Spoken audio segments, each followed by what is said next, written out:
Welcome to Breaking the Barrier. My name is Nick Madden. I'm the CEO of Sent. Sent serves Catholic entrepreneurs who are serious about their business and serious about their faith. And today, on Breaking the Barrier, I'm with Rob Hayes, CEO of Ashford Holding Trust, a hospitality company, publicly traded, who's spent years leading teams, leading people, and we dive into all different aspects of leadership, prioritization, practical tools for how to run a structured day and an effective life. He's incredible man, incredible husband, father. Thanks for joining us. Rob, thanks for joining me today. Absolutely, Nick. It's good to have you. I'm glad to be here. It's awesome. So just to kick it off with your professional journey, Yeah. I'd love for you to hit some of the most formative experiences you've had and what you're most proud of in terms of your accomplishments. All right, so some of the formative experiences. So I started out after I graduated college doing investment banking, and which is what every good little Ivy League boy is supposed to do back in the 90s. So I worked at one of the big bulge bracket investment banks. I was doing oil and gas mergers and acquisitions. My father had been in the oil and gas business. And I think what I took away from that and what was very formative in that is that I enjoyed finance, I enjoyed deals, I enjoyed the Wall Street flow, but I was struck by how many of the people that I saw that had arrived, right? They had achieved. They were MDs at these big firms making a lot of money, and I was around a lot of executives, senior level executives, and you got to see the veneer of achievement on the outside and the carnage of everything else as you got close to them. And The rest of their life. Yeah. Of guys that didn't need to stay in the office till 8 o'clock at night or 9 o'clock at night with us analysts, but they did because they didn't want to go home. Mm-hmm. Because in the office they had prestige, they had influence, they were respected, and they went home, they had to just deal with problems. And self-inflicted problems mostly. And that was a moment for me where a little bit of scales fell off my eyes because so much of my life had been towards achieving. Mm-hmm. Like how do I become the class president in high school? And how do I become a valedictorian? How do I get into an elite school? Got into Princeton. I got into Princeton. I got into an elite investment bank. Yeah. So I did the thing that I was trying to do, and then you get there and you're like, really? That's what I was shooting for? Mm-hmm. And so that experience coming out of college, and that's why I left. How long did it take you to get to that realization? I mean, less than a year. Yeah, so you pretty quickly saw it. Relatively and pretty quickly, quickly. yeah. Yeah, and it sat pretty poorly with me. Is that because you had the eyes to see it? Like, were you formed leading up to it? Yeah. Not well enough, but I was starting to. Mm-hmm. I did not appreciate how work and vocation worked together. I had little sprinklings, and I had a great example in my father, but it still had not put it together. I was still a 22, 23-year-old moron, so I didn't know. You're just like, I don't want that. Yeah, that doesn't. All right, it's not the goal. Yep. So that's when I left, and then I did campus ministry back at Princeton for a couple of years. Thinking about, did I want to maybe enter seminary? Was I called to full time? Like, what is the opposite of investment banking? Yeah. And I say, well, maybe the priesthood. And again, this just shows how badly my formation was. So I did that for a couple of years, and then I had a friend tell me, well, if you want to really figure out your vocation, go to Rome. Like, go to Rome. And you're going to have to, if you enter seminary, you're going to have to do philosophy and theology anyway, so might as well just start philosophy, start studying. So I did. So I enrolled at one of the pontifical universities in Rome. I moved to Rome and spent almost a year and a half in Rome studying philosophy. And it was an amazing, amazing time. And it also made very clear that my vocation was not to the priesthood. And at that time, my relationship with my wife, who was a friend at the time, became more than that. And Distance while you were in Rome. Distance. She was a senior in college. She was a senior at Princeton. And I had met her when I went back to campus ministry. So, like, why does God do weird things in your life? why does he take you from investment banking? Well, maybe it's because you have this really awesome woman you're supposed to go meet. So we fell in love from a distance. We got engaged.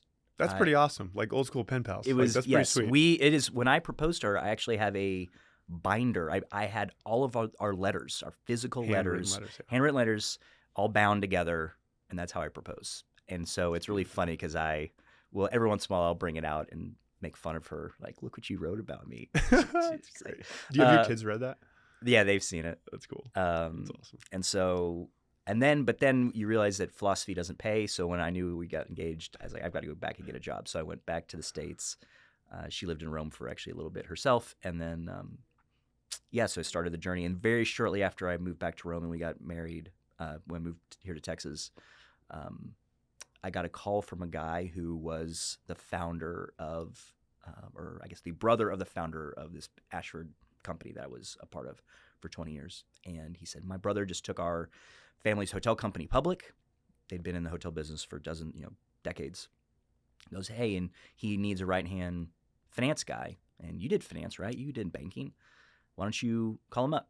So I called him up, and that was in the fall, winter of 2004. And in early 2005, I joined him as senior financial analyst. I think was my first title, which was just a catch-all. I was attached to his hip and just was involved in every aspect of the company. And 15 years later, I took over as the CEO. Thanks for joining us. I know you hear this all the time from all different podcasters, but if you could like and follow us, it's a big deal. It helps us make more content like this. More people see it. We beat the algorithm. We can reach more Catholic entrepreneurs, help you break the barrier, bring your faith into business, and build something beautiful for the Lord. So please like and subscribe. It'll go a long way. Super appreciate it. I'd like to take a moment to share about our upcoming Sent Summit. It's going to be in Denver from September 8th to the 11th. And we're going to be gathering 600 top Catholic entrepreneurs, investors, and philanthropists to come together for conversation, for speaking, for community. We have great speakers lined up. We've got Arthur Brooks kicking off as one of the keynotes. We'd love to see you there. If you're interested, check out our website to learn more details. That's a pretty wild journey. It was not and it is not what I expected. I mean, I never... Why was I going to end up in the hotel business? There's no part of my background that has any real estate or hospitality but that's where I found myself. It's rare that people actually studied hospitality, went to a school for it, and ended up there. I mean, it's coming through restaurant world, it's coming through some other means. So you enter this publicly traded company. Yes, publicly traded. When people hear publicly traded, they think, or I might think, it's got all the systems dialed and it's got all the things like can you for the entrepreneurs listening to this, like, what was it like in the early days, and then let's fast forward to when you took the helm?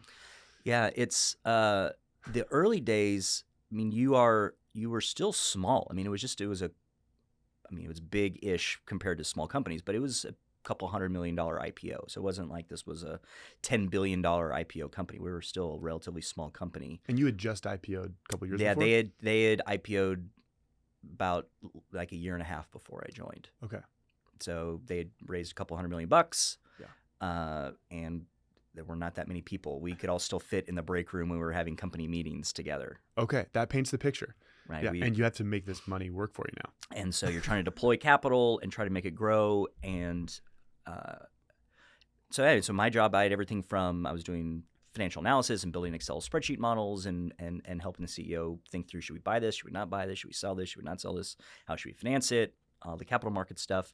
And then I did a lot of the investor relations things well. So I was in New York a lot of investor conferences, industry conferences, meeting with sell-side analysts, and so built a lot of relationships and experience through that. And I enjoyed that. And I think the part that what I got to experience, at least from I think leadership in a public company, but I think it applies to private companies as well, is that the best leaders at the top are people that have a good grasp of both the qualitative and quantitative. They can take and understand deals and transactions and numbers and how things flow, but then they also can sit down with somebody and understand them and build trust and communicate. And some people just don't have the ability to do both. Some people just want to be with their numbers And that's great. And you need those people, and you have other people that are just maybe they're more salesy and they're more relational, but they don't have the intellectual chops to be able to really do the math and have the picture in their brains of if I change this, what are all the other things that change? But the really good leaders are ones that can do both. And so that's part of the. And then what I figured out is I can do both. Yes. You studied philosophy after being in banking. Like that'll. I did those are two different sides of your brain. Those are different sides of my brain. And so that was I found. So over time, I just slowly kept moving up the ranks. Yeah. And over time, then slowly had more and more people reporting to me. And what I loved about the hotel company that we had was that while we were a hotel ownership and management company, we did all kinds of crazy things. I mean, what I loved about my founder and the chairman and my boss is that his had a mentality of just because it's never been done before is not a good reason for us not to try it.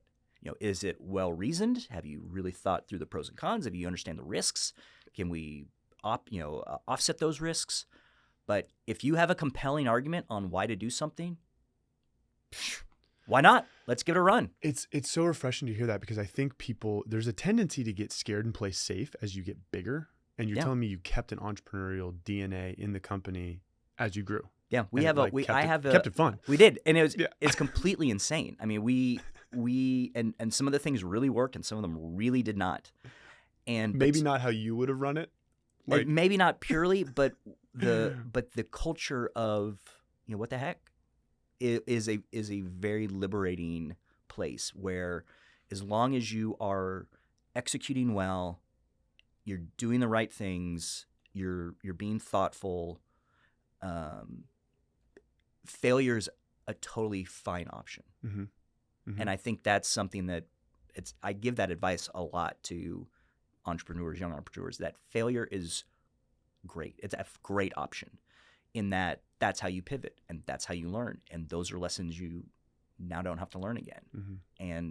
And so how do you compound that over and over and over again? Yes. And so I got to do that in a public company. Now, that brings problems because what people value in public companies is that you're predictable and I can see your cash flows and I understand your risk. And when you guys are doing all kinds of harebrained stuff, and so we may have been better as a private company than a public company.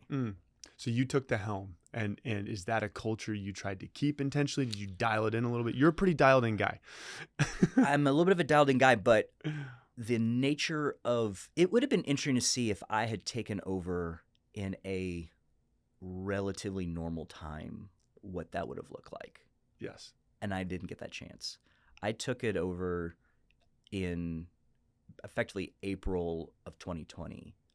So right as COVID hit. And we had I've got March 27th burned in my head as the day we had to shut down our companies. On the weekend, I think it was March 15th, 16th, as a company and executive team, we made the decision to furlough 93% of our almost 13,000 associates in a weekend.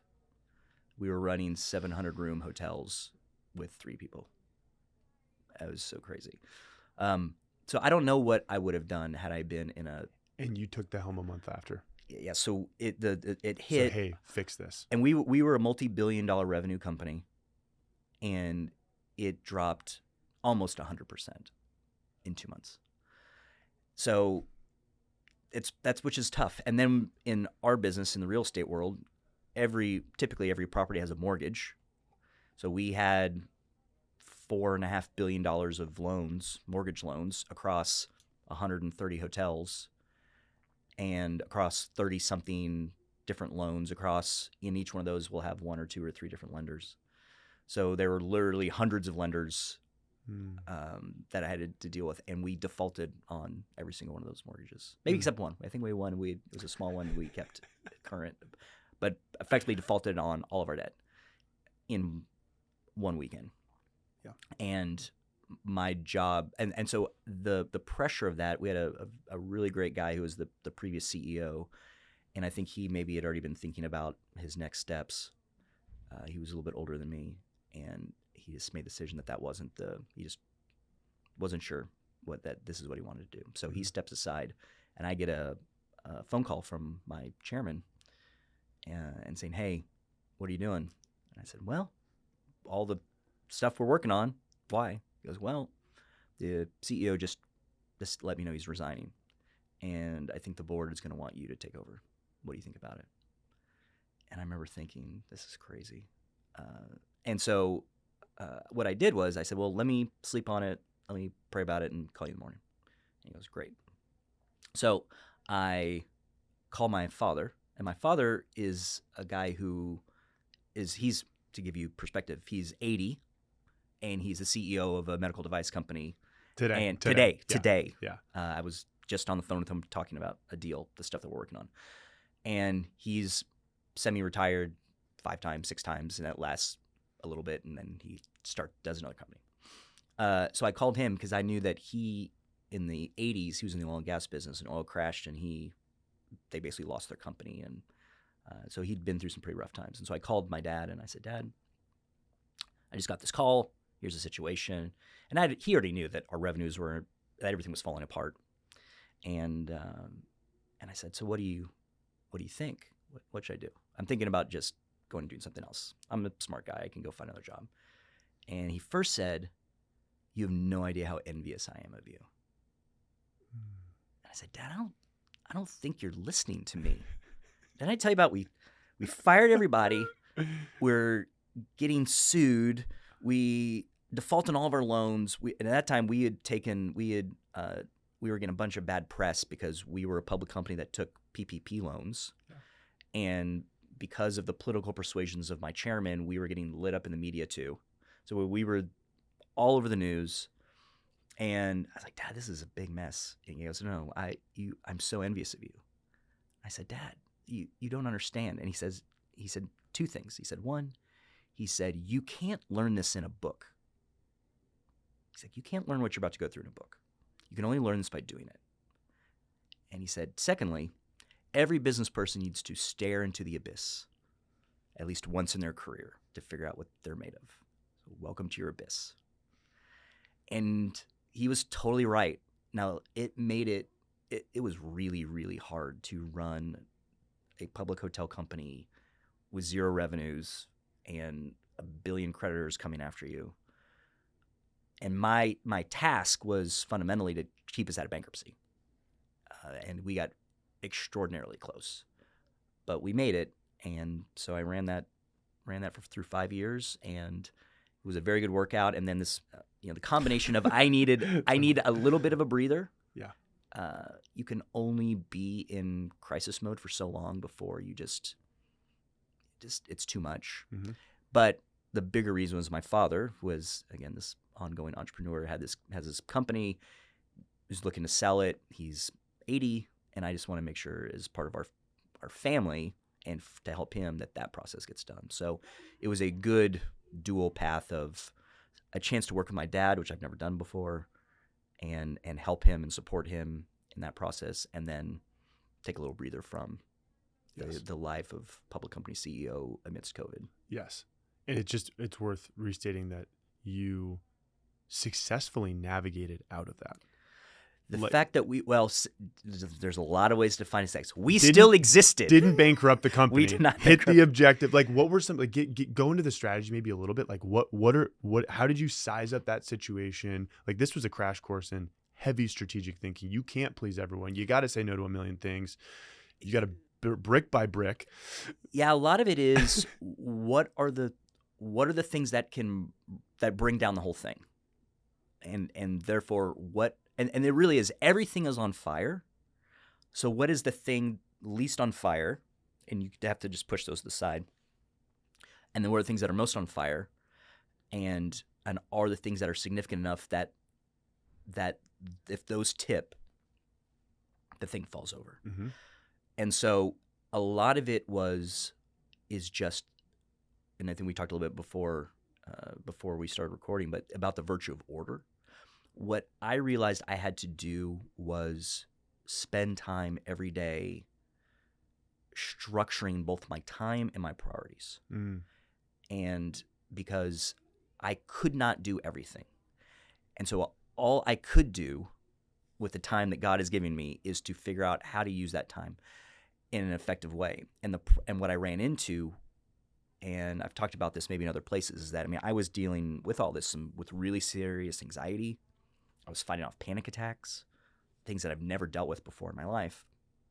And what I found out is the only way that I could navigate that, other than, which is probably it's a separate discussion, of just dealing with my life of prayer and getting to mass. And we're gonna get there. We'll get there. Yeah, So, yeah. how do you do all that? Yeah. But just from a practical business standpoint, I had to go into what I call execution mode, where I'm not thinking anymore. Like, I did the thinking part. So now I've done the thinking, I've done my prioritization, and now I have task A and B and C and D and E. And yes, there'll be grenades that get thrown in every day that blow those up or reprioritize them. But as long as I have my to-dos, and I just go. Well, I think it's worth just calling out. So yes, that was COVID for you, but that's the world of entrepreneurs a lot of the times. And what you're saying here is a principle I think we gotta extract here. You carved out time to make sure that you were seeing from a 10,000 foot level, what do I need to do on a as frequent basis as you needed. Yep. That allowed you to just dive into execution mode. And it was self-preservation in some ways, probably also highly effective. Yeah. How long did you think you spend thinking about what to do? Yeah. Or planning? So the way that I would think about it is, on every time period had a certain amount of allocated time. So I always had probably 15 to 30 minutes in the morning that when I first got in, I did not open up all my emails. I would sit there and go, all right, here's my list to do, right? Do this first. All right, now let's go through the emails. Let's see if anything changed. But it was 15 to 30 minutes every day. And then on Mondays, so for the period of a week, I would spend on top of that probably another 30 minutes just about the week. So let's say an hour on a Monday, 30 minutes, 15, 30 minutes every day. Then every month, it's probably like a morning. Yep. Or maybe several hours. Every quarter, it was probably a day. Yep. Right. And so just trying to give framework around each of those things. Yes. I don't think that can be overstated. Like, that's a really critical baseline practice for good order and management of priorities, especially in a world that's really rapidly changing. Yeah. Like, your cadence is proper to the week, and your cadence, you give yourself half a day, at least for a month, for a quarter. There is great freedom that comes from just to knowing what you need to do, and not have to deal with all the anxiety and the emotions and confusion that comes from, am I doing everything? Totally. Like, I feel like I have so much. and for me, I had so much. I mean, I literally had 50 balls in the air. Yeah. And the only way that I could give the attention required to do any of or all those things well, and avoid both having crushing anxiety, and by the way, then being able to turn off and give myself permission to turn off at the end of the day, to then try to be a semi-present husband and father. Yeah. What I found is the only way I could do that is if I had a plan of which I executed on. And so then at the end of the day, when I said, look, these were the 6 things I was trying to get done today, I gave them all a valiant effort, and I got 5 of them, and 2 other things came up, but it was a day well done. Now I can shut off. Now, that didn't mean that during the crisis times that I wouldn't have to have dinner with my family, put the kids down, give them baths, whatnot, and then flip back on at 9 o'clock for a couple more hours. So that happened. But that ability to turn off, I think, is one of the skills that entrepreneurs are terrible at. And that's the one that impacts their life of prayer. It impacts their relationships with their spouses, their children. And the only way that I know of in order to turn off for chunks of time is to have structure and order and the discipline to do that. During the day. Yeah, it's almost like the muscle that builds the discipline of planning is the same muscle that would build the discipline of turnoff. Yes. So let's hang out with the rule of life and order for a second. Like, what did your faith look like? What did your faith look like during that period, and how's it evolved to where it is today? Sure. Well, I think what was one of the great graces, and it was awful, but one of the great graces that came through that time period is learning the detachment from outcomes. Because in those situations, you start to really realize how little you control. All you can control are your inputs. Right? I can control my effort. I can control how well I'm thinking. I can control the things immediately around me. But I don't control the media. I don't control my shareholders. I don't control my lenders. And so what I had to come to grips with was, we may go bankrupt. This thing may burn to the ground. I don't know. But all I can do is spend time well in my life of prayer and in the effort that I put in and how I strategize and how I organize. And that's all I got.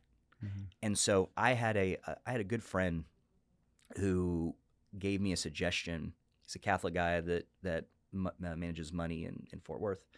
And he heard about that I was taking over this role, and he knew how bad it was. And he said, well, have you considered consecrating your company to our Lord and Our Lady? And I said, no, I hadn't thought about that at all. It's like, that sounds like a really good idea because I'm going to need all the help I can get. Yeah. And so when we had the board call that officially appointed me as the CEO, and again, we're all on Zoom, right? We're all stuck in our houses. Yep. I've found a handful of these old prayers of consecration. And so I hang up the Zoom call and I get down on my knees and I said, look, so I pray these prayers. And there was just this acknowledgement that I'm going to try to do my part, which is I'm going to try to be faithful and I'm going to try to do this really well. But you guys are going to have to do your part because mm-hmm. I can't do everything. And those prayers came back often. I mean, there was times where I would be up at 2:00 in the morning, right? I'm telling you that I'm still trying to structure my day. Yeah. That doesn't mean that it's not perfect every single day. I am not perfect. No. And there are many, many this nights is reality. Yeah. where, you lay in bed. You got a couple kids. I got kids, but let's say I worked, put everybody down, kiss my wife at 10:00, and I'm working until midnight. And then I try to get in bed, and it's midnight, it's 1:00, it's 2:00, it's 3:00, and my brain is going a million miles an hour, and I need to at least get a little bit of sleep. And so the only thing I came up with was I'm just going to go wander around my house in the dark and pray the rosary. And so my wife talked about how you'd see these little videos of me on our Nest cameras of all I knew what to do is just to go walk around and pray until I could get tired. But what I kept coming back to in those nights was the conversation that I'd already had with our Lord months ago. This is yours. Like all I can do is what I do. Mm-hmm. You have to do the rest. Mm-hmm. And that ability to detach from outcomes, it wasn't perfect. It was ugly at times, but it was one of the things that underpinned that God is only going to ask you to do what you're able to do. Yes. And so what does that mean? What does that input and that faith look like? Yes. And then you just and it's interesting. I think some people could hear that and think like, well, it might be like a survival mechanism, but it's actually a thriving mechanism because you're saying that, Lord, you're good and you're in charge, and what's going to come out of this is fruit. Yep. That's eternal and good. And so, and I think now that I've been out of that place and sort of at the last couple of years it's now something that I see, to your point, as a fruit and as a perspective that I can hand on to people, particularly entrepreneurs that are in it. Yeah. Is that because you feel like you can think that you control all your outcomes. You're like, no, you don't. Mm-hmm. And then after you're building something, you figure out pretty quickly that I don't control a lot of things. Right. And you either come to grips with and be comfortable in that world. And I think it obviously has to be underpinned by your life of prayer and faith. But it's a real tension. It's really hard. So one of the things I struggle with in that same vein is goal setting with that, because there's a value in setting a goal that's clear and smart and has a number attached to it, Yep. has a dollar attached to it. But in some respects, that's an outcome, because at some level you want people, you yourself and your direct reports, like, to own outcomes. Yep. Like, can you put your, how do you handle that tension? How do you think about that tension, and what do you look for? I mean, you coach a lot of entrepreneurs now, you see the entrepreneurial world, how would you, I guess, challenge entrepreneurs to think about goal setting in light of being detached from outcomes? Well, and I would, goals are good. Practical goals are good. Strategies to achieve those goals are good.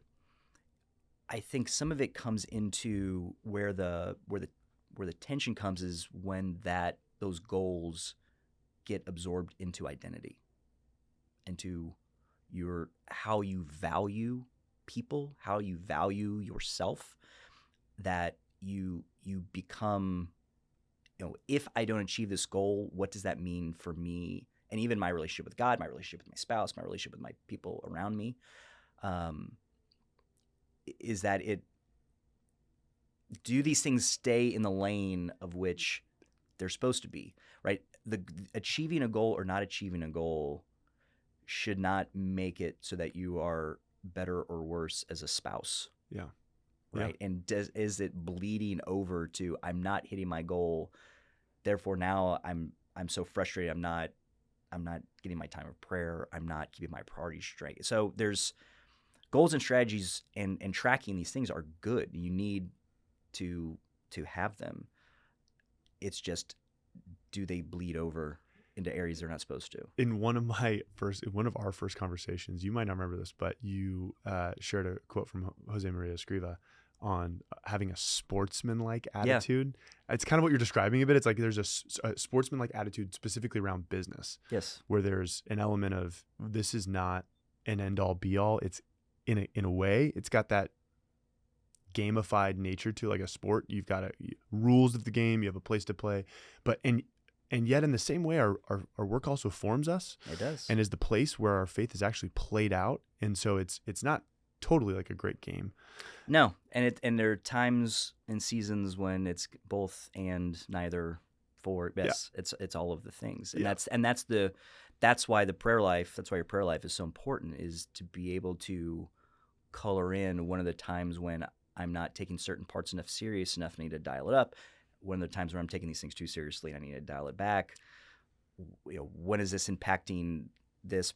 And so that's why the life of the virtue of prudence is so important. And the only way you're going to have prudence is if you're praying. Yes. It's just very hard to see it if you're not. I'd love to shift gears and later get back to practically what faith looked like integrated into your work. Can we shift gears to the real estate hospitality world? Sure. And just chat about that for a minute. So these are I think the hospitality industry is one that's deeply understood by a few, but largely misunderstood by a lot of people.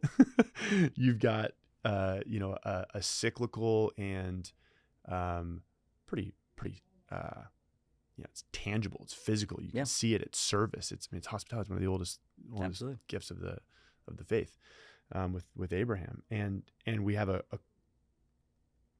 Fortune 500, S&P, all the financial markets being driven by a lot of tech companies now. Yep. And it's funny because hospitality companies can kind of get overlooked in terms of the value that we totally do. They just So I'm in the brick and mortar world. You know this. Like, I'm in hospitality as kind of how I became an entrepreneur. I've been doing this for a while, and so what would you say? Just we're gonna shift gears to the macro, and then get to kind of some of the more micro things. What does the hospitality world look like right now? It's trying to find its identity in some ways. What is so great about the hospitality world is that it's still fundamentally human.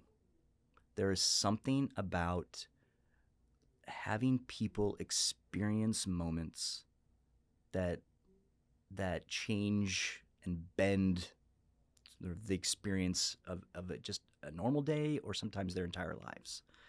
And to be the place that people come in order to celebrate, in order to mourn, in order to build relationships. They just got, go on their honeymoons, and the little things that you can do. It is a very fulfilling, wonderful thing.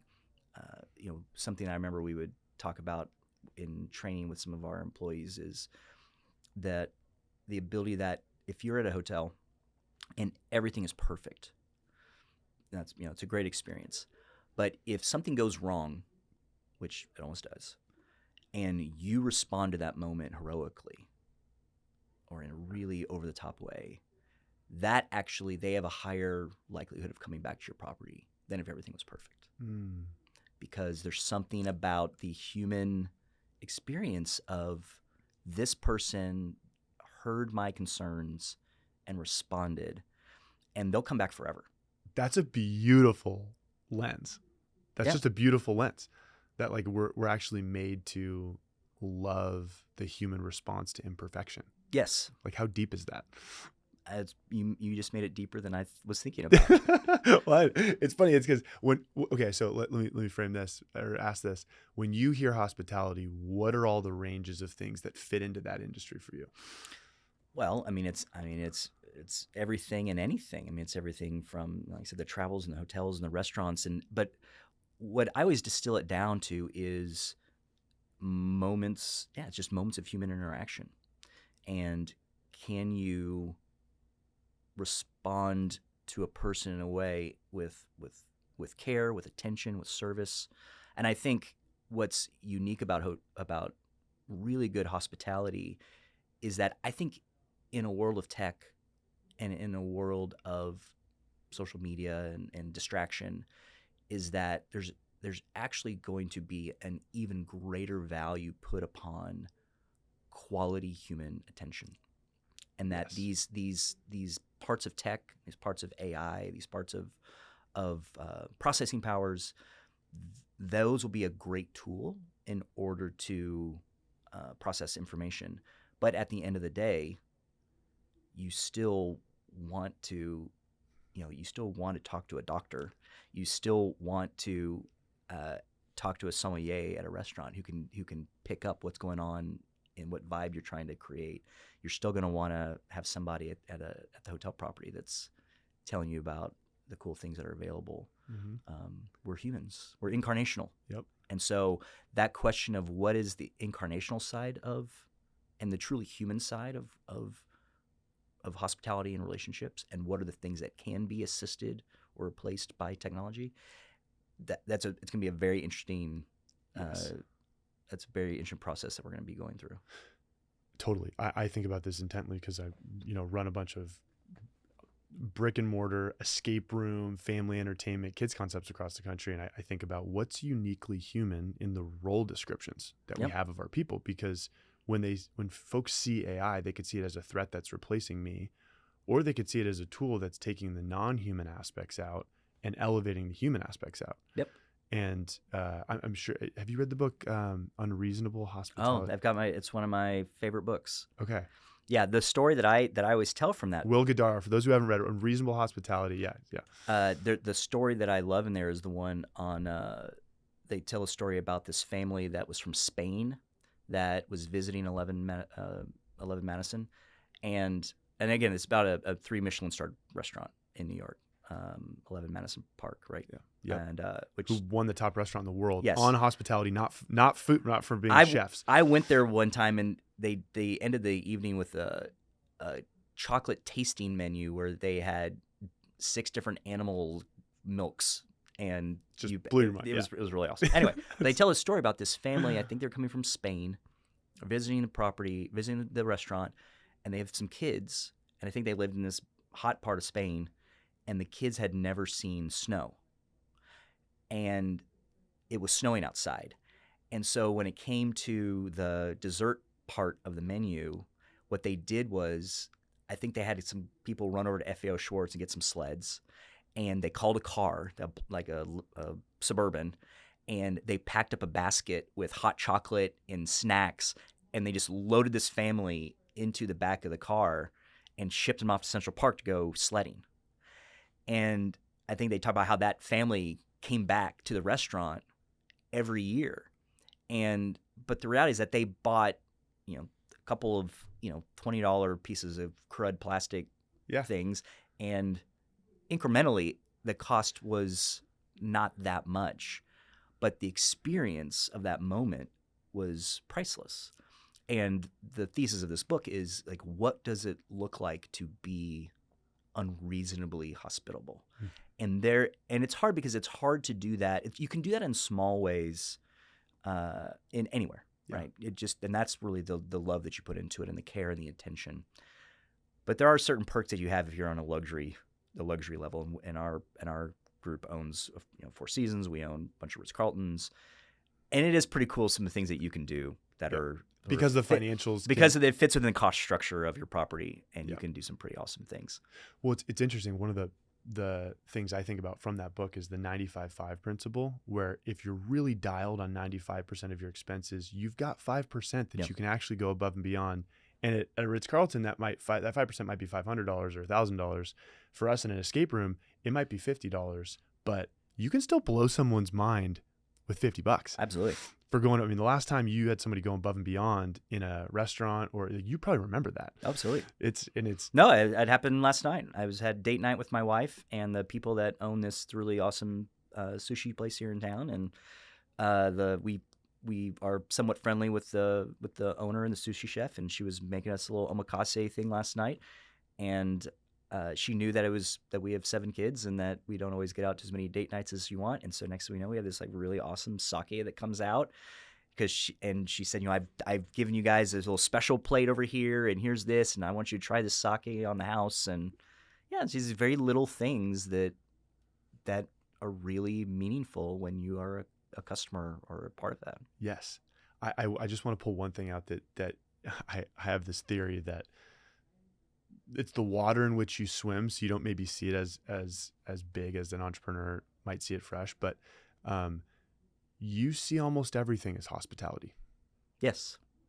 Which is, from being in the world, you've gained that lens, but it's an incredibly powerful lens. You're seeing the restaurant that you go to, the hotel, but also how you run your life, also these different businesses across that have the potential for hospitality. It's almost like it's the human act of and I'll give you an example of something that I think about a lot as I'm discerning my own place in this world, as I'm trying to figure out what I want to be when I grow up, as I told you. But an example is someone who is an investor in a variety of different companies and different things, is I'm always amazed at, generally speaking, how badly investors or that entrepreneurs, people that are running funds, things that are running groups that have LPs or investors, how badly they provide hospitality and communication to the people that have invested in them.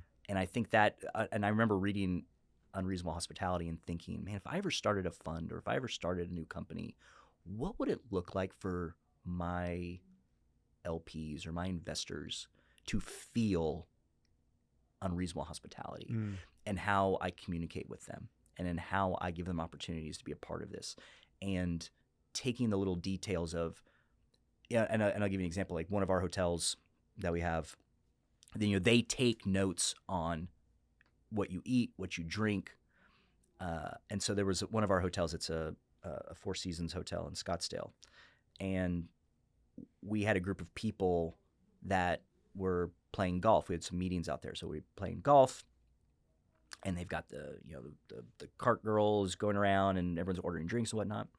But what happened is that they were picking up what people's drink preferences are, so that when they went back, so that evening we went back to have dinner out by the pool, and as people are sitting down, their drink of choice is being laid out in front of them, and they're like, "Well, how do you know that I like an old fashioned and that he likes this?" Like, "Well, we've been watching you, right? And that's what we do." And like, "Well, what does that look like for people that are a part of my company or people that are a part of that are investing in me to create something. How do I, with relative, I mean, these are modest things. This is more intentionality. It's not that much more time That's that right. you're asking. Yeah.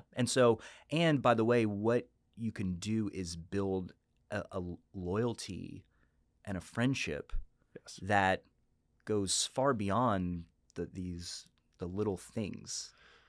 Totally. I love that. And it's interesting because it's in our Catholic worldview.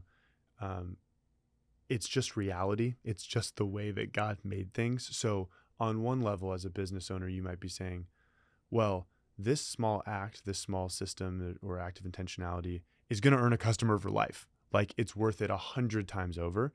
And maybe that's the step that gets us to, wait, I'm made in the image and likeness of God. So I should show that image and likeness. And so is this person. So I should be hospitable like Abraham hosted angels. Yeah. Like, and that's like the little, it's like, oh yeah, it makes business ROI sense. So I'll do it. And then you're like, wait, this feels great. Why? Because I'm living my fullness of humanity. Oh, and they are. And then you like become friends with the person. You're like, this is awesome. Yeah. That's what hospitality does. Yeah. Well, and there's a very successful restaurant group here in Dallas, and the guy who runs it is a friend, and and it's interesting because now that I go to his restaurants, and they're extremely successful, is people don't really fully understand why they love these restaurants so much, but they do. And what I know from talking to him and having eaten at his restaurants with him a bunch is how particular he is about all of the little details, about the plating, the ambiance, the place settings, the table settings, the music. It is 100% purposeful. And people, they go in and all they know is, I really like their food and it's always great. And they don't fully have the eyes to notice all the little things, but then once you know, you know. And that is something you're trained for in the hospitality world, is that if I walk into a hotel, I can tell you probably within, give me 5 to 10 minutes, and I will tell you how well run that hotel is. I'll tell you if the general manager is very good. Yeah. Because it's all of the little things. Are the details? Is the trash area clean? Are there water stains in the ceiling? Are there this? Is there that?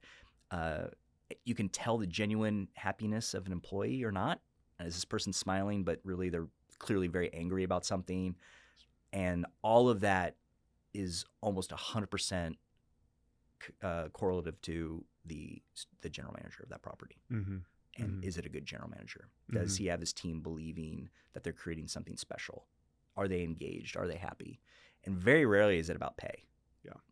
It really is about, have they bought into what that man or woman at the general manager role is laying out for them? Yes, 100%.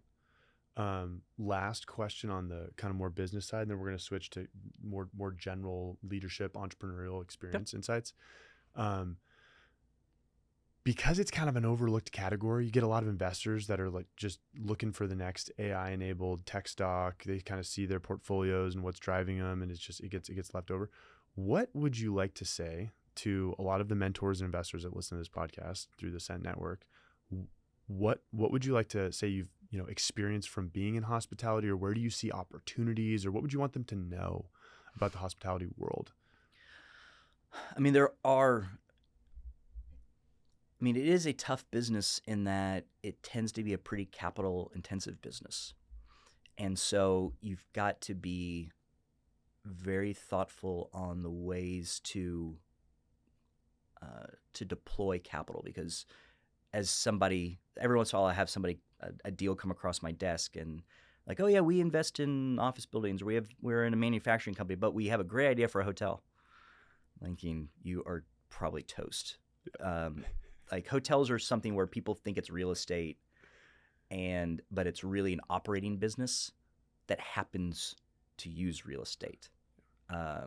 It's not different from probably what you do. Yeah. Like, yes, in theory it's real estate and that I'm managing real estate, but it's an operating business, and that's what hotels are. So one is that I do think that it tends to be a slow thinking industry, because it is thousands and thousands of years old, and it doesn't pivot as quickly as it ought. But I do think this question of what is the value, and again, we saw this even after COVID when everyone's locked in their house, and we saw this explosion of travel. Yeah. Like, why is that? Well, because people love experiences. People love to be transported to a new place. They love to be transported, if only for a few days, or out of the thing and just relax and be on a beach and have a great drink and be with their husband or wife or their kids. And so there is this thing within the hospitality world that will never go away. Like, this is not an industry that can ever be disrupted, truly disrupted. Yes. If anything, the rise of technology will make it more valuable.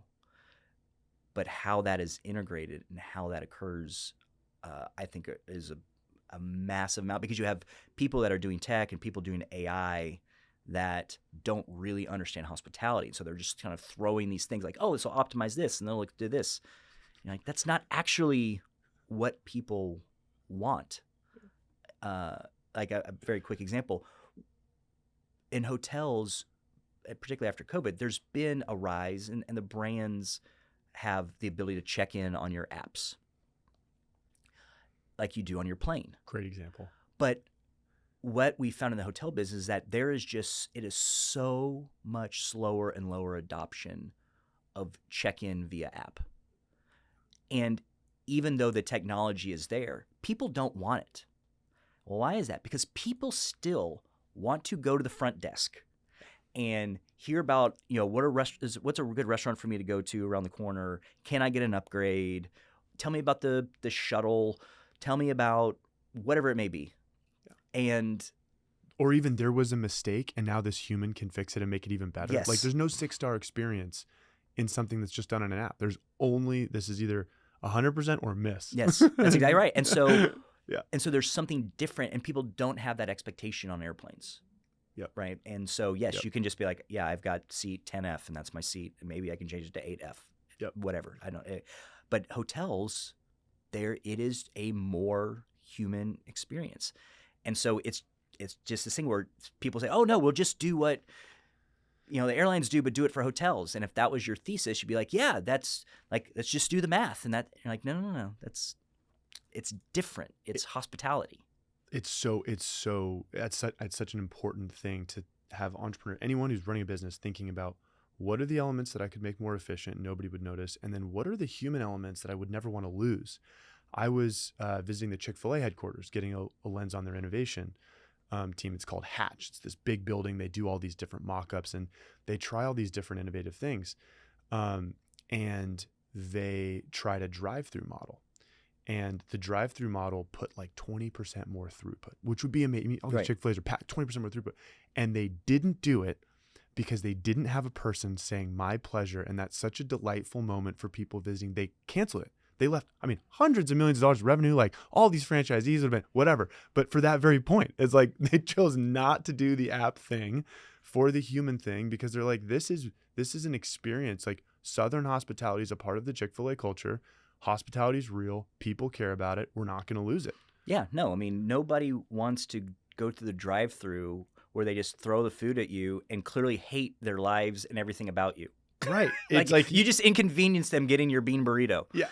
Like, okay, well, I don't. Yeah, but to have the teenager that's got a big smile on his face saying, "Thank you so much for coming to Chick-fil-A. Enjoy your sandwich." You feel great. Yes, you do. You're like, great. I'm keeping the world going. This is great. There's people being formed well. They're working hard. Like, I feel like I'm part of that. I think that's such a great takeaway of just, let's not run blindly towards efficiency in all areas that AI or tech or robotics could possibly add to our businesses, because there's an element of hospitality in a lot of places people don't realize. Well, I think, even more so is I would challenge entrepreneurs that actually is your alpha. Like, that's what creates outperformance is the focus on the human. It's like, don't just, when you say like, this is way more efficient, that should just be this warning sign that says, yes, but at what cost? And if you sort of put into your underwriting and your strategy, like the double down on the humans, I actually think you're more likely to outperform than you would if you're just optimizing for efficiency. Amen. I think this topic of embracing speed versus slowing down is one that a lot of entrepreneurs wrestle with. Oh, yeah. On one hand, we've got an ever faster moving world. We've got AI that can speed things up. We've now got some agents that can work for us if we want. And we've got all the industries that are trying to keep pace.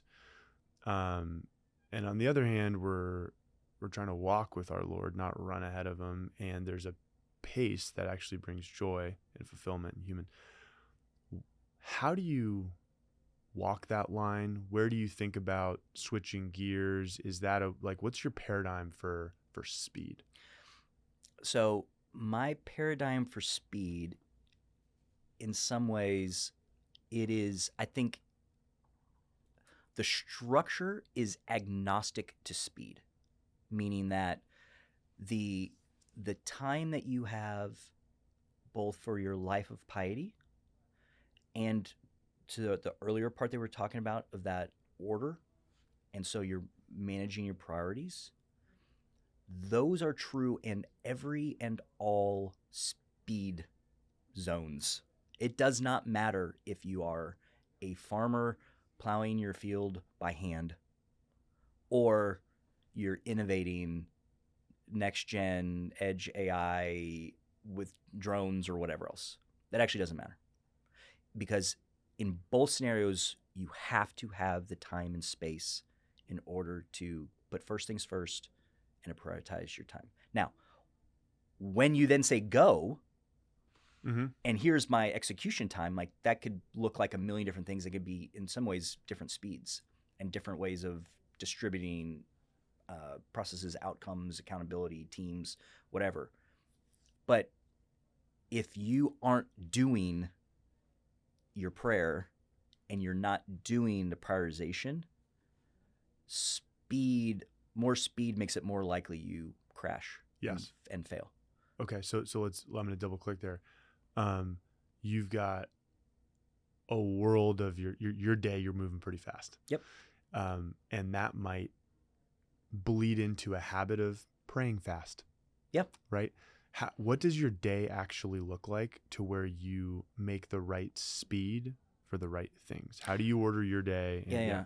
All right. Well, so me roll back on something that I've been noodling on a lot here recently. I gave a talk about this too on a retreat the other week. Is one of the things that I think is a particular virtue that's not thought about as a virtue, and I'm not even sure it's technically a virtue, but that is something that applies both to the business world and to your spiritual life, is the quality of attention. And there's these weird things that are going on in the world right now in terms of, so one is, I've probably mentioned him to you before, but I'm going to make a pitch about him to all of you entrepreneurs. And it's a guy named Kevin Majors. Kevin Majors, who is a psychiatrist at Harvard, who has this program, Optimal Work. A lot of what I believe and anxiety and garbage that I dealt with, I made it through because of Kevin and his Optimal Work program. He's amazing. I've gone through it.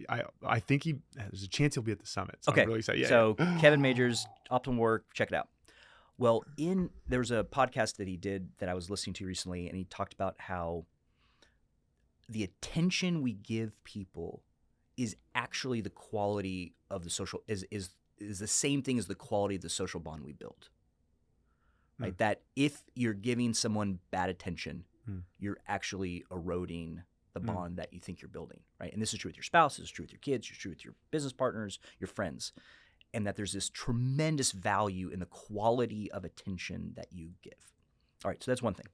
The second part that I was reading another book here recently, and it's a beast of a book, but it's a guy named Ian McGilchrist, Ian McGilchrist is at Oxford. He's actually I think he's also a psychiatrist. He's also a philosopher. He wrote a book a handful of years ago called The Master and Its Emissary about left brain, right brain thinking.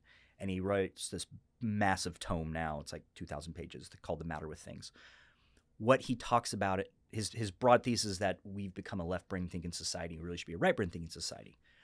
Well, in it, he talks about the way that you pay attention to the world around you actually is your reality.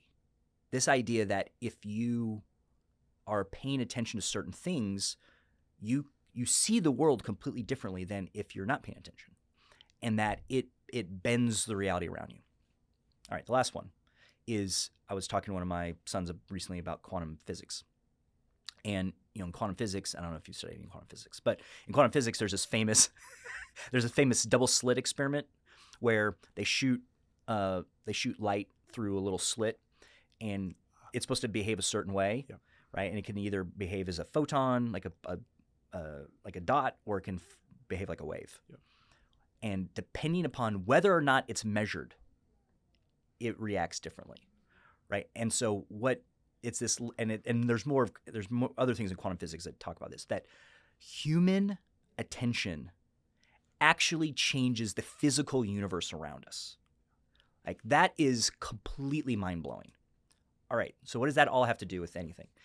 Is that I think even in particular in this world of technology and in hyper distraction with all of the social media and everything else, is that one of the great things that we can do in our relationships and do in our leadership is be fully attentive to the people that we're called to be fully attentive to.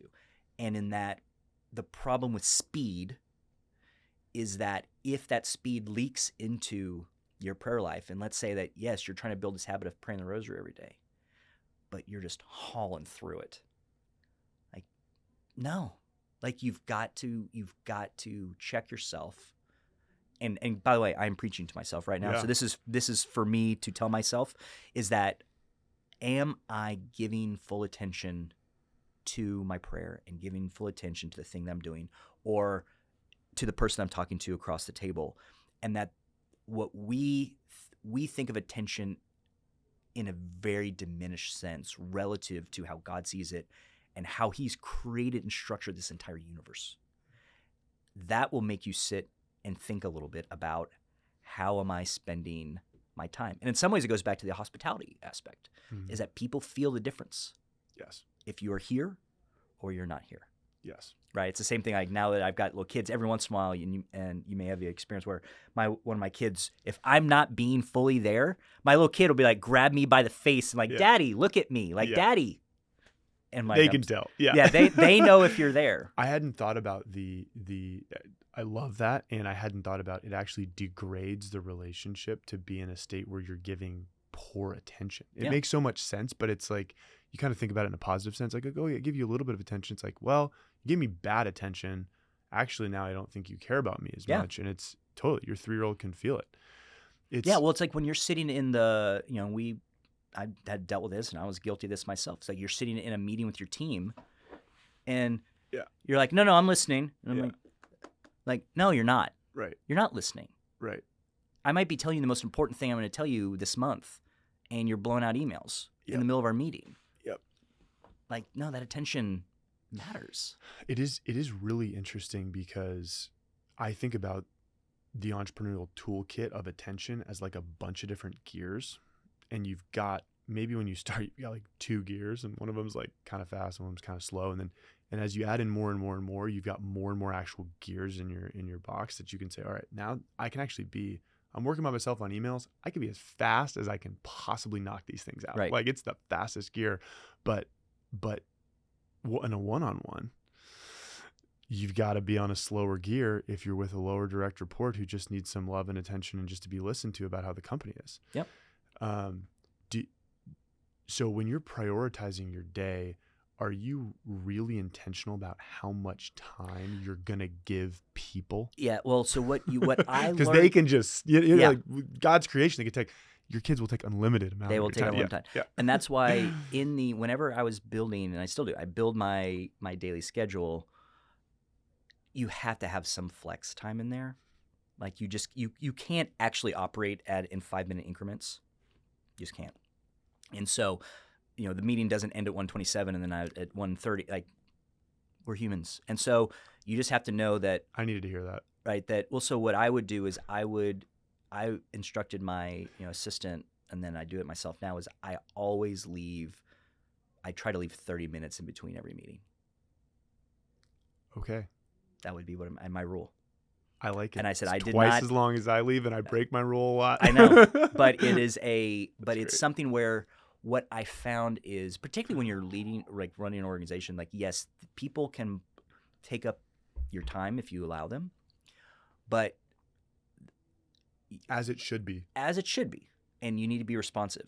But what I found is, at the same time, is that me having a structure and certain ways of allowing time, what many people think a problem is an immediate problem, but it's actually not. And having structure of which you're not automatically getting in, and it can push it out a few days. Many times it creates an environment of like, okay, not everything is... It's a self-regulating thing. It helps to regulate. Yeah. And now what would happen is, my assistant would say, okay, well, this person's calling and they say that this absolutely is an emergency. And what I would then say is, like, tell them to write an email, and I will determine whether or not it's worth it or not. But I would give more time. But yeah, I don't, because what I find is, even from an execution quality standpoint, is that if you just have meetings like completely solid throughout your day, the erosion of the quality of the work that you do is very significant. Yeah. I mean, by 3 p.m. the work that you do, meaning leading people. Yes. Just to be really clear. So by sometime after lunch, if you've not had a chance to breathe, like, you're not. You said, sorry, I just want to pull one thing you said, like the quality of the work that you do. The work that you've done maybe to create a business or bring it up from the start is different than the work of leading people. Oh, absolutely. Which is a shift that just kind of happens slowly over time. It's not like, oh yeah, one day I'm a leader, and it's like, oh no, I'm leading more people, the business is bigger. It's like, oh, now 80% of my week is actually meetings, and that is good. Yeah. And that's the work that you do now. So be excellent at meetings. Yeah. So I just think that's a reality. No, it is. I mean, I had to go through, I had a really good executive coach because, and I remember my CEO at the time, when I was coming up into the executive suite, said, look, you've been a great doer. You're a great doer. You get stuff done. Like, that's why I like you. But you're starting to oversee people, and it's a totally different skill set. And so what does it mean to inspire, to lead, to challenge, to hold accountable, to bring a group up? And it's a specific skill set that you've got to work on. Yeah. I needed to hear that now, because I think I'm probably a 6 out of 10 for intentionality around one-on-ones. And it could be a 9. Right. Like, if I was like, what are the 3 things that would just really give this person value and drive a really productive conversation, like I would for this conversation? Like, do I prepare for one-on-ones like I would for an in-depth, interview? Right. And that would drastically increase the quality of the week. Yeah. I appreciate you sharing that. Thank you. I do what I can. Yes. I want to get to rapid fire questions, but not quite yet. Okay. One more question on how you see business and leadership. Okay. You invest into nonprofits and for-profits. You see a lot of different leaders. Mm-hmm. You've been leading companies. You've got a dad who's an entrepreneur, and you've seen all the stages. So what are you looking for when you invest into a organization and then a leader? Okay. So this is really interesting that you asked this question. This was not prep. But what was interesting is this is one of the great things I actually did with Claude here recently, was I built my own matrix. So I have what I call a founder filter that I've built myself, because I went and I looked at all the different investments that I've made, and why am I attracted to certain investments and not others, and who are leaders that I've enjoyed investing in and not. And I distilled it down into a handful of, it ended up being 9 qualities. And but this is proprietary. I mean, this is super top secret stuff. We won't share those. I want to share that. Yeah. But what I can tell you is that these are like an example of some of those qualities. You'd want the whole world to know these things. I would want the whole world. You'd want everyone in. Okay, so pay close attention if you're listening to this. So I'll give you a few examples.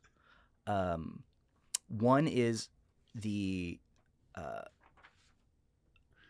people that think about we, not I, is one of them. I want someone who fundamentally sees what they do as us and what we as a group are doing. Because you come across people that it's like, it's me. I'm making this happen. Yeah. And I got to see this a lot in my own career. People not really appreciating the work that everyone put in. Like you're trying to take the glory, but all these other people are doing all the work. I know because I saw it. Yeah. And so it's not about you. It's about them. So that's sort of perspective. And that's something to fight. And it's constantly. Yes. That comes in. It's like, oh, I'm doing. Well, I'm doing everything. Why am I doing everything? You're like, you're not doing everything. Yeah, that's right. You think you are. Like, or another one would be, there's the founders that and the people that I've enjoyed investing in that have just a force of will. I actually think this may be, other than the fundamental character side, is that there are certain people that just are going to get it done. Like, I don't know how I'm going to do it. I don't know exactly but if I have to physically drag something over the finish line, it will get done. I'll stand outside that person's house till they see me. And and I learned this a lot from the founder of our company, because he would do things like, I'm having trouble. This lender won't call me back. And his response would be, then get on a plane and fly to their offices and put yourself in that lobby and do not leave until they have a meeting with you. And if I see you again and you haven't had a meeting, like, you're fired. See you later. Yeah.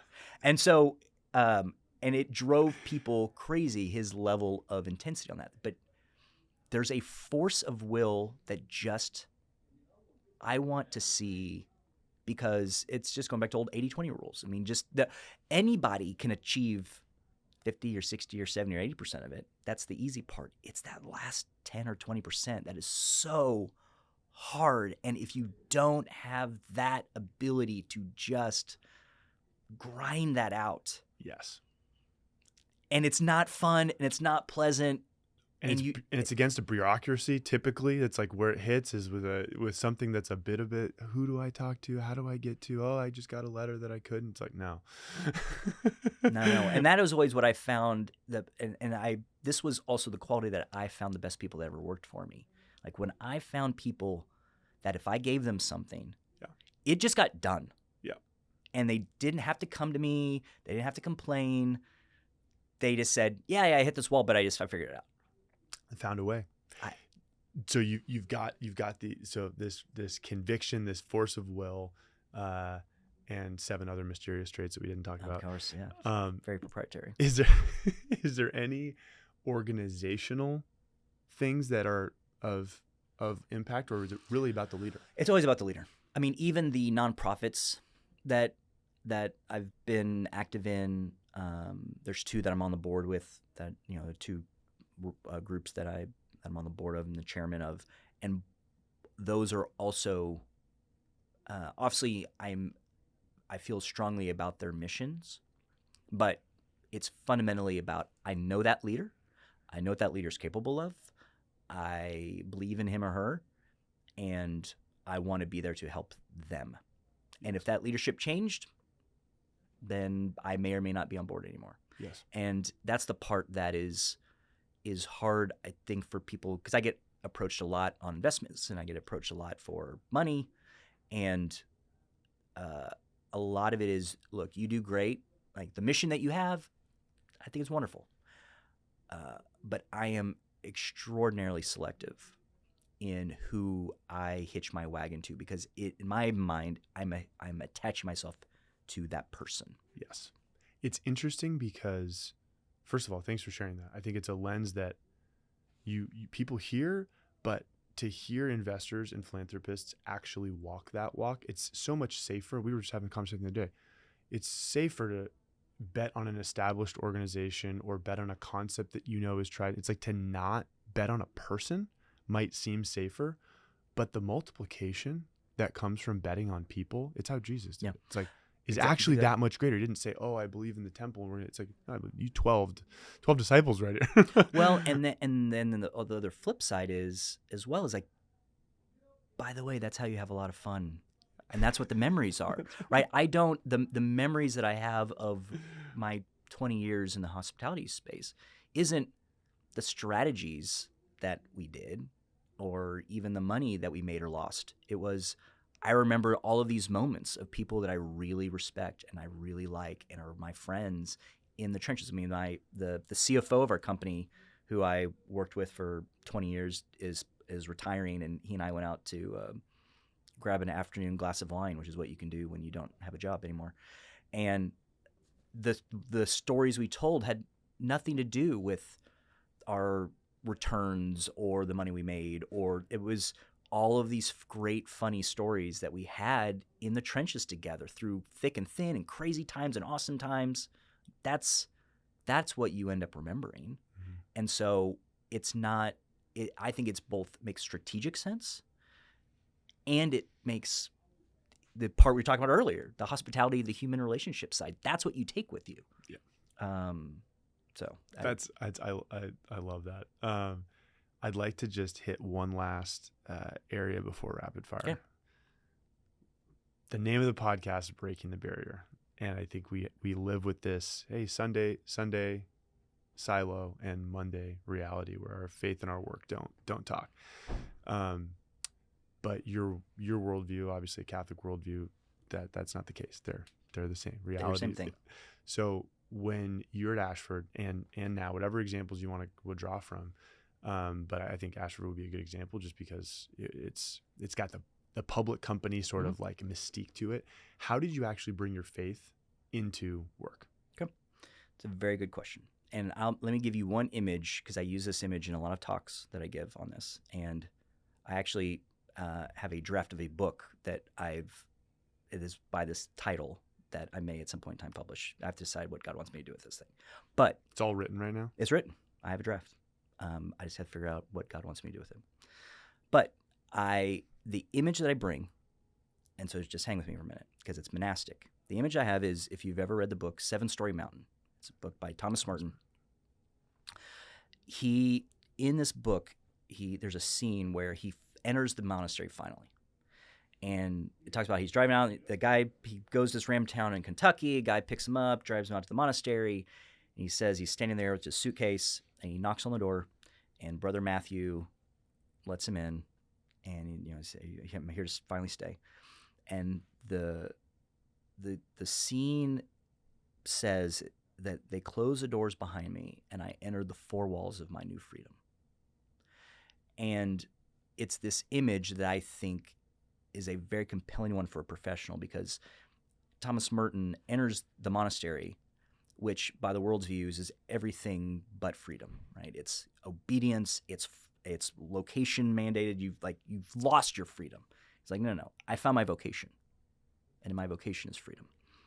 Well, the image that I try to bring to people is, you may not see it, but the 4 walls of your cubicle, right? The 4 walls of your office, the 4 walls of your boardroom, like those are the 4 walls of your new freedom. Like if you have the eyes to see it, and that is indeed your vocation, like that is where you get to experience the freedom of being a son or daughter of God. And so when you look at it through that lens, it's anything but mundane and a chore. It's like, no, this is where I'm called to be a saint. Like this is the material that God is using to work with me. And so, and it's hard because we many times, particularly if you've got a younger crowd that you're appealing to, with most of these entrepreneurs they're young, they're high energy, they're idealistic, they want to go change the world, and that's great. And so in your mind, if I said, you're going to have to carry this mighty cross and be a hero and pick it up, they'd be like, yes, I'll do it. Like, oh, well, what I actually mean is, like, the guy in your office that's really annoying, you have to be nice to him and pay attention to him when he's talking to you. Or, this person that's annoying you, or this, like that phone call that you don't want to do, but you need to do. Like, you have all of these crosses, every single day. The material of your sanctity is around you, but you have to see them and pick it up and sort of see it for what it is. So I say all that to like, well, what therefore, how do you do that?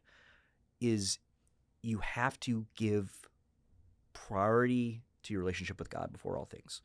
And you have to put up a fight. You talk about the sporting spirit. That is absolutely the case, is that you have to have a game plan. And for me, that was every day trying to figure out, well, how can I get to Mass? I try to make to Mass every day. And so that means that I literally have a spreadsheet that I built that has every Mass time of every church within 30 minutes of my house and work.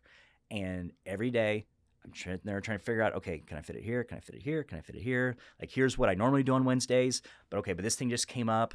Okay, well, crud. Well, can I make it at lunch? Well, I've got that lunch. Okay, well, can I make it at the 5 o'clock? Well, right?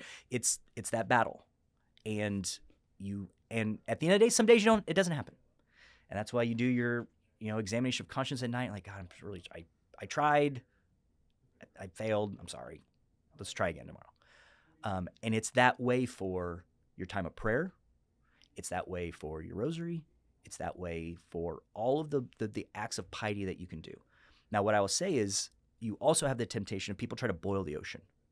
They do this at Lent. They do this for New Year's resolutions. Don't boil the ocean, because what you need to do is something consistent, right? If all you can do is, I can't make it to Mass every day, but I can make it to Mass on Wednesdays. Great. Go every Wednesday. In some ways, I say don't worry about trying to make it to Mass other days, but in some sense, like, if Wednesday is the game plan for now, execute the game plan. Yeah. Go every Wednesday. Don't even worry about the other days other than Sunday. Yep. Go on Wednesdays for a while. Just make that happen and make that a part of your life. If all you can do is, I want to play 15 minutes of mental prayer and I want to pray a rosary every day. Great. That's plenty. Do that. Be faithful. Be consistent. Because I did 7 things today, but I didn't do anything the other 3 days. But then I did 8 things this day, and then I didn't do anything. It's like, that doesn't compound. It doesn't compound. And fidelity and consistency are what compound. There's something about consistency that makes. It's like, I don't know what spiritual compounding looks like, but it's materially different. It's like it erodes if you're not doing it. So it's like you took 2 steps, you took 2 steps, I took 2 steps, you took 3 steps, you took, and so that's part of it. The other thing that, there's sort of like little things, is I always would have a crucifix or something, like, even as I sit here now. Like, I'll give you an example. Like, I have my little rugged rosary thing here. And so this is always in my pocket. So one, it makes it very easy to pray the rosary because I have a rosary on my hand. But it even means, like, I'll take this if I'm, at my desk, and I'll just sort of lay it off here to the side in a place where people don't see it. But it's just a physical reminder of me that, because I also, there's an importance of virtue of naturalness. And I think it's something that there's a danger that Catholics, I'm going to put in air quotes here, Catholic entrepreneurs have to be very wary of. I'm sure some people in what they do and how their vocation is to be like hyper Catholic and wear Catholic stuff and Catholic bumper stickers and Catholic all these things. But there's a great danger in that to, frankly, damage the church and damage the faith if you are not really striving to be a saint, and that you can give the church a bad name. Like, if you're what it means to be Catholic and you're terrible at it, it can actually do damage. Mm-hmm. And so I think there's something about, what does it mean to be natural and not be, it doesn't mean you're hiding your faith, but not be weird. Like, it'd be a little weird for someone to walk in my office and I have a giant crucifix, like, in neon lights, it's flashing. Mm-hmm. It's like, does that make it easier for me to do my work? Yeah, and it's also, does that attract people? Yeah. There's an element of attractiveness. Like, I think of the church as a constant invitation. Yeah. And so are you in the or maybe let's just real practical, for the people that you've worked with, I'm guessing they knew about your faith. Absolutely. And 100%. Yeah. And did you, by nature of the intentionality of conversations, did you draw them closer? Were you, I use the word evangelization in like a deeply understood sense? Like, were you trying to bring their souls closer to Christ? Like, how Yeah. intentional was? Yeah. No, that's very purposeful, but it was never. But it was through friendship. Yeah. Right. I mean, I think that's what it always goes back to is friendship, and my desire to be close to them had nothing to. It had everything and nothing to do with my faith. Right. The goal isn't to convert, but I also am their friend and I care about them. Yeah. And through that friendship, I mean, I did. I had a buddy of mine who entered the church a few years ago, and it went back to our friendship. And it was something where we were at a conference down in Southern California together, and he knew me. He knew I had a lot of kids. He knew I was very openly Catholic, but hopefully not obnoxiously Catholic.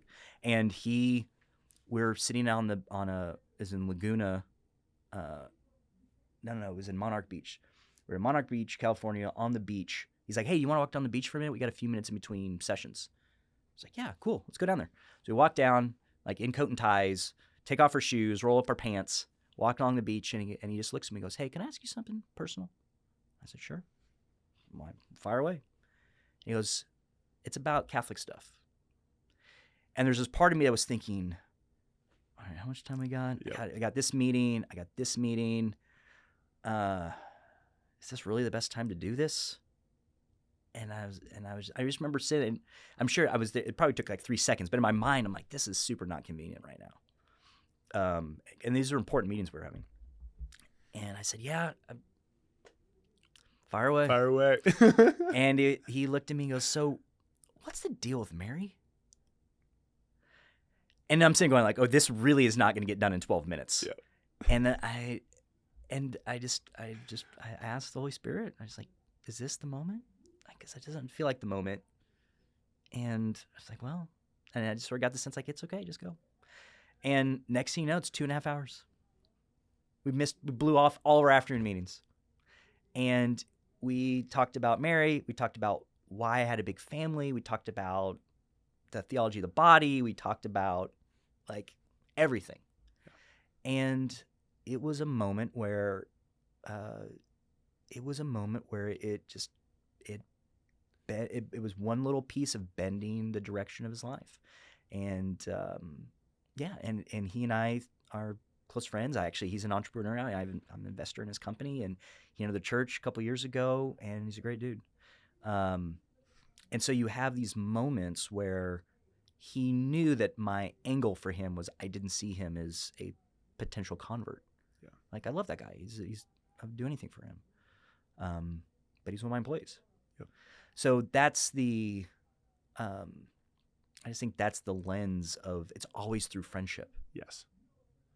It's just a great example because I think, and I'm just going to go right into the rapid fire right now because one of the questions was, you shouldn't be friends with your direct reports. That's ridiculous. Great. It's completely ridiculous. It doesn't mean that you don't have to have proper boundaries. But that's the dumbest thing I ever heard. That's the point of these, baby. This is common wisdom. People hear that all the time. And it's for, I think, people that don't draw boundaries within their friendships and allow themselves to be taken advantage of, or friends that don't respect them, or like it's a boundary thing. But it is a common thing you hear. Yeah, that's the dumbest. That's so stupid. Yeah. Don't do that. Well, and I'll give you an example. We're going to fire off down the list. Okay, well, here's your rapid fire. You're going to get these slow. Yeah. But like one of the things that I did in my youth when I started into getting in the executive suite was I very purposely started a fantasy football league in my office. Why? Because I thought it was so stupid that you had the executive suite people up here on high, and then the guy that fixes your computer in the IT group, and the woman that was in accounting, and this and that. The communication was terrible. And that like stratification of role is not healthy. And what was so great, there were 2 guys in the IT department that I was in a fantasy football league with for 12 years. And they were awesome dudes. Awesome. And I as the CEO of the company, I was in their fantasy football league. And so what made it helpful was that, by the way, when I'm the CEO and my computer's not working, I would just call Anthony and Eric. Yeah. And they would come up and fix my computer. But they fixed it with a spirit of You're my friend. Like, Friendship. yes, you're Yep. the CEO, and yes, you're sort of the boss, but that's not that wasn't a some sort of barrier in our relationship. It was they're giving me garbage about how bad my running back is, and I'm giving them garbage about how I beat them last week, and we're laughing. And by the way, they fixed my computer faster, better, and for a friend, Yeah. not just the CEO because of a title. So this whole It's That- great. We could. that's just stupid. I'm gonna keep firing because I Okay. enjoy it. So this is, you obviously agree or disagree, and then give any rationale that you'd like to about it. Hire slow, fire fast. I agree with that. Now, there's caveats, but the most important thing that you do is find the right people, and it's not even close. Like it's How much time did you spend on recruiting when you were leaving the company? well, I mean, we spend a lot, but what other people do in their departments, I didn't control all of that. But for me, Yeah. I tended to, and I think our company actually did a decent amount of. I very rarely hired for need. I hired when I came across a person I wanted to hire. Sorry, that's so critical, and it basically means you're intentionally carving out time to network and see who could potentially be a part of your mission as a default status. It's not like you call when you have a problem. Yeah, no. It's Very more of, rarely do people do that. I mean, there was a guy that I met who's involved in my parish, but he was one of these really unimpressive guys who, went to an elite undergraduate school. Then he was a Navy SEAL for 9 years, and then he went to Stanford, and then he worked at McKinsey, and then he worked at all these things. But he's also a very serious Catholic, and I met him in parish. Yeah, he was such a wuss. But he's one of these guys where I met him, and I'm like, I've got to hire you. I don't even have a role. And so I went to the guys in my company and said, we need to hire this guy. I don't know for what. And the vast majority of promotions in our company were peeling people from one group to a completely unrelated group, because our view was you can learn the thing. That's easy. It's not that hard to almost learn anything. What's really hard is work ethic, ability to get things done, character, and Both sides of the brain. Both sides of the brain, all those things. Yeah. That's if, for example, I had there was a institution, an educational institution, large educational institution nearby here that was hiring for a new role, like a CFO role, and the president called me, who's a friend, and said, we're thinking about this person, but I got this advice that the person that we hire should really should really have a ton of experience in the specific thing. And I said, that's the dumbest thing I ever heard. The thing that you're hiring to do is not rocket science. It's not hard at all. What you need is someone who has these qualities, these talents, these skills, these characters, this sort of a mission. If they come from a different industry, it's going to take them a month, maybe, to learn what you need him to do. But the things that he does, the number of people in your industry that do that are really, really few. Yep. And so I am a very big believer on hire a person, because if you get that right, the rest of it gets solved. Yes. I love that. Now, the fire fast is very prudential. It's fire fast after you've given them a real shot at success. Yeah. And because you may have misinterpreted what their skill set are, and so if they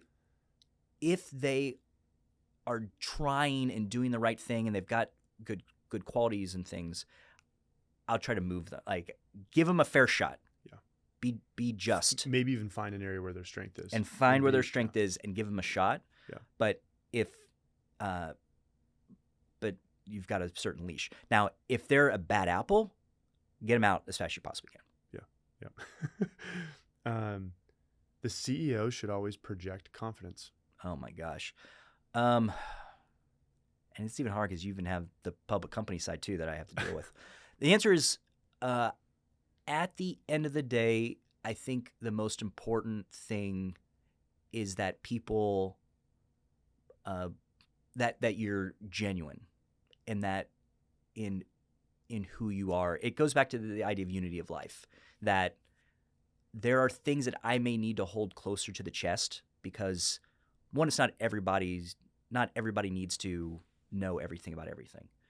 transparency is not a virtue. It's an applicable tool at times. And by the way, this is true in everything. One quick story was, if you're familiar with Ray Dalio, the founder of Bridgewater, which is, for those of you who aren't in the hedge fund world. Principles? What's that? Is his book Principles? Yes, he has a book, Principles. Yeah, that's right. So I was at a conference with him. It was the Milken conference in LA. And he was on a panel, and I asked him a question because I had read his Principles, and some of it's good and some of it's completely insane. And I had friends that worked at their firm, Bridgewater, and one of the things that they talk about is, quote, radical transparency, to the point where they record everyone's conversations. Yeah. Anybody can go to anything. I read that. I was a little rattled. I was like, I don't know about that. Actually. It's completely insane. Yeah, in a bad way. In a bad way. Yeah. And from my own experience of friends that I know that work there, they can tell you it's messed up. It sounds nice, but the question I asked him was, do you apply the principles of radical transparency to your marriage? Like, do you tell your wife everything that goes through your brain? Yeah. The answer should be no. Right. Because that's completely insane. If you said everything that you're supposed to say. It's not acknowledging you're fallen. It's no just filter on your fallen nature. Yeah. It is a complete disregard for the virtue of prudence. Yeah. And so I equate it to this, which is prudence requires you to hold in the same hand both authenticity and genuineness of who you are and what you stand for, and the strategic realities of the goals that you are trying to achieve, and the due that you have to the employees around you. So the idea that I am confident at all times is not an authentic place to be. Now, it doesn't mean that when things are burning the ground, I'm not walking around, everything's burning the ground, everyone run for their lives. In a shareholder meeting, yes, you don't need to be as transparent as you would with your executive two closest folks. Yeah. And so what I would say is what's important is that people see you as the genuine article. Yeah. And that's more valuable than sort of the veneer of confidence and whatever. Because eventually, because no one's always that way. And if every time they see you, you're confident, well, it's like, the boy who cried wolf. Yeah, you're fake. Like, there's no way you're confident all the time. Yeah. And what I found, and it was, I thought, a very powerful moment for us in our company was going back to Kevin Majors and Optimal Work, was one of the best things I did when everything was burning the ground was I was dealing with all these issues personally. And I remember thinking, and Kevin recommended that I take his masterclass, which I wanted to do. And I said, well, if I'm dealing with this, are all the other people around me dealing with this? I haven't asked him. So I shot a note and talked to a handful of people in my office, said, look, I'm wrestling with some issues of anxiety. And I'm wrestling with not knowing how to navigate this world that we're working through. And it's taking a little bit of a toll on me. Is that something? And so as a result, I'm going to go do this. Do you have any interest in coming with me? Are you dealing with this? And 100% of the people that I talked to said, yes, I'm dealing with the same thing. And so we had a 12-person or 13-person cohort. That's awesome. Do it together. And as part of it is you're sitting there talking about, this is hard. It's really hard. And that allowed relationships. It allowed us a shared language. It allowed us the ability to see each other not just as transactional puppets in an organization, but as I know that you're sort of wrestling with this and I'm sort of wrestling with this, and therefore we're in this together. Mm-hmm. And that made for a better team. Mm-hmm. That's wonderful. I could double click there, but I'm going to just keep firing. Let's keep going. 2 final questions. Okay. Money makes you more of what you already are.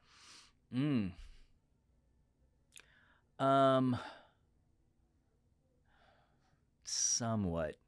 There is no doubt that money can make you more of what you are, or what you ought to be, if you're well formed. Because there is undoubtedly the pull when you have money to measure yourself versus others. I mean, and again, this is more just, personally.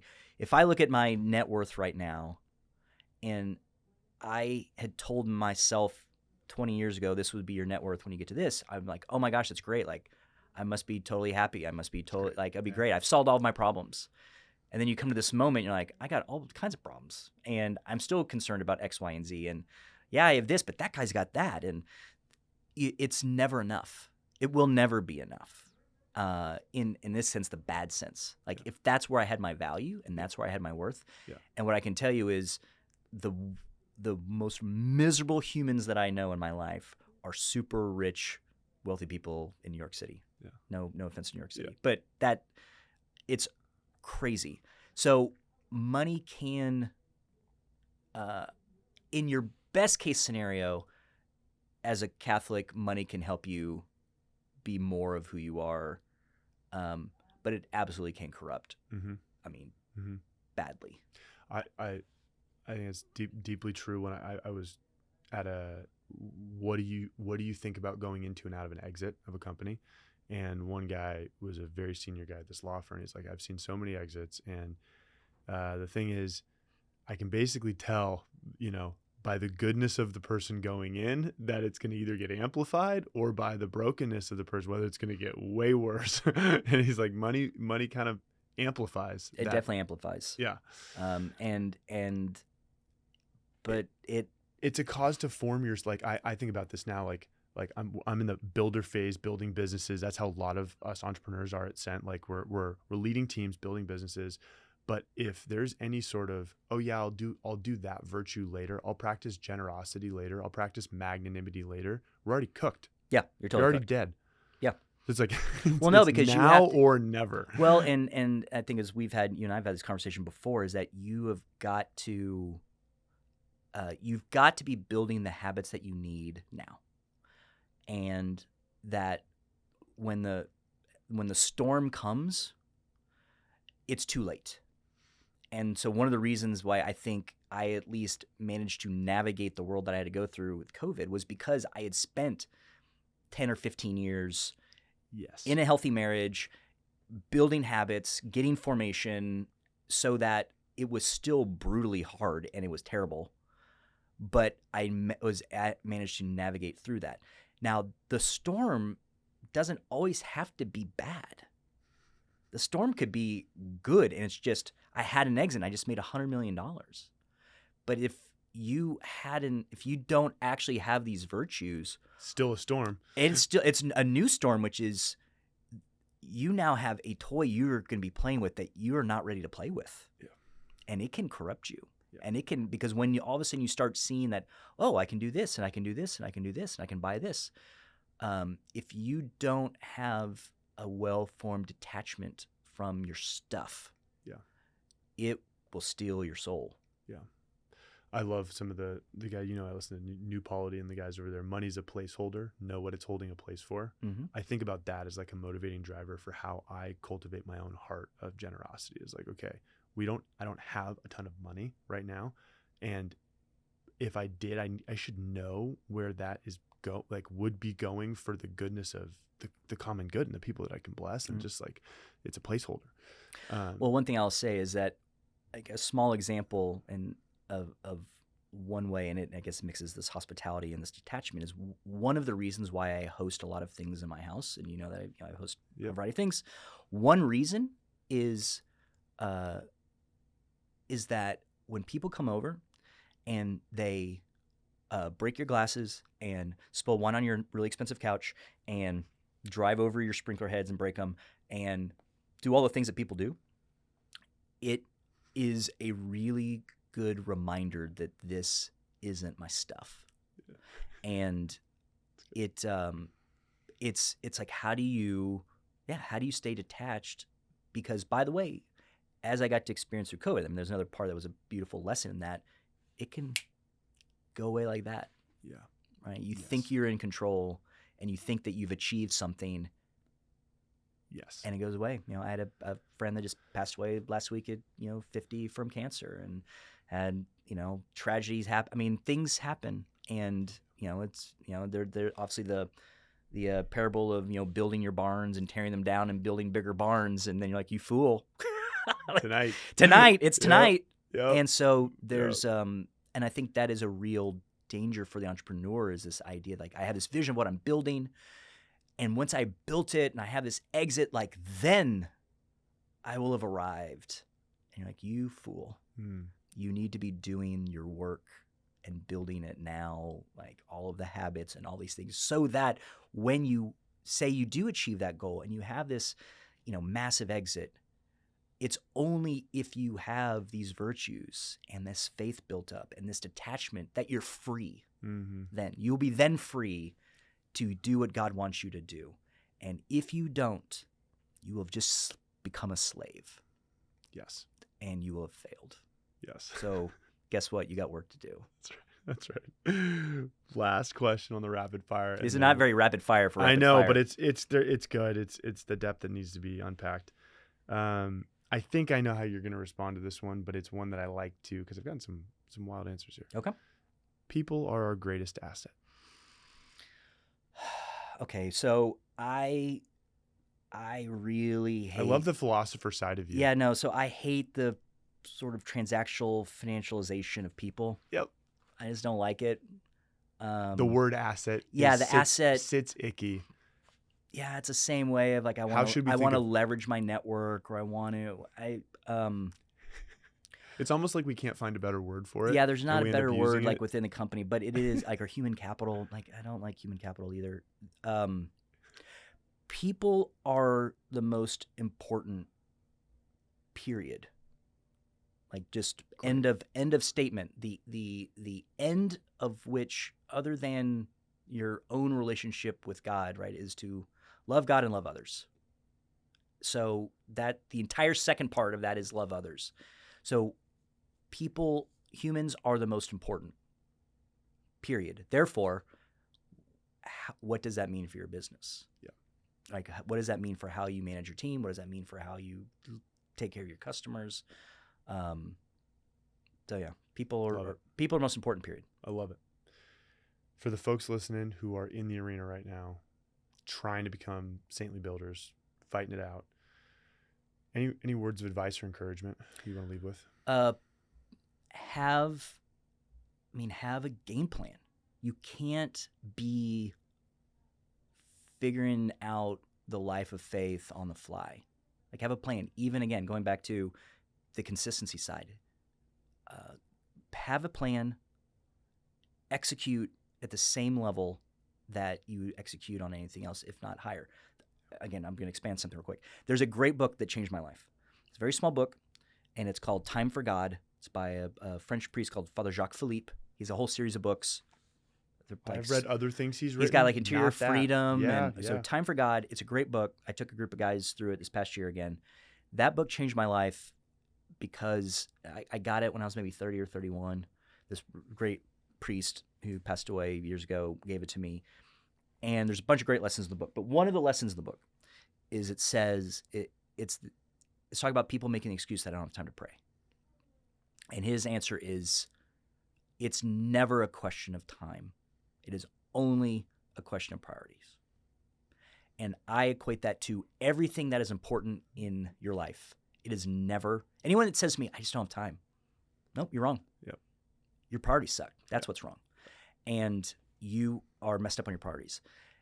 And so the reason you have a game plan and the reason why you have a strategy is – and it, both in your personal life and in your prayer life, is solely so that your time is allocated to priorities. And if you are uneasy with your relationship with God, or you're uneasy in your execution of your company, or in your relationships with your spouse or with your children, that is a sign that it's your priorities. And that's why the time that you spend every day and the plan that you give for every day is the manifestation of your priorities. Like, people, like, your priorities are not what you say they are, and they're not what you think they are, and they're not even what you write down. Your priorities are how you spend your time. And if you are not praying, and if you're not making it to Mass, it's not because you don't have time. It's because you don't care. Yeah. And you can say all the nice things. You can come all the Sent conference panels. You can talk about Jesus, Jesus, Jesus. But if you do not pray, it's not a priority. Yes. So look at how you spend your time, and do you carve out that time? I mean, for example, you managed today, Nick. I appreciate that you are dressed. You're wearing pants. Thank you. Probably brushed your teeth this morning. No one has ever starved to death by forgetting to eat. Why? Because it's a priority.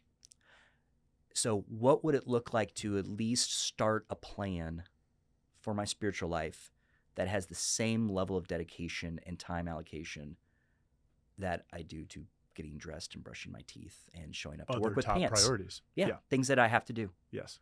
And do that non-negotiable. Yes. I love it. Rob, I appreciate the wisdom and the time and just the practicality of the conversation. Thanks for being a part of Sent and part of the world. And I'm excited for us to keep conversation My pleasure. going. Happy to do it. Amen. Amen.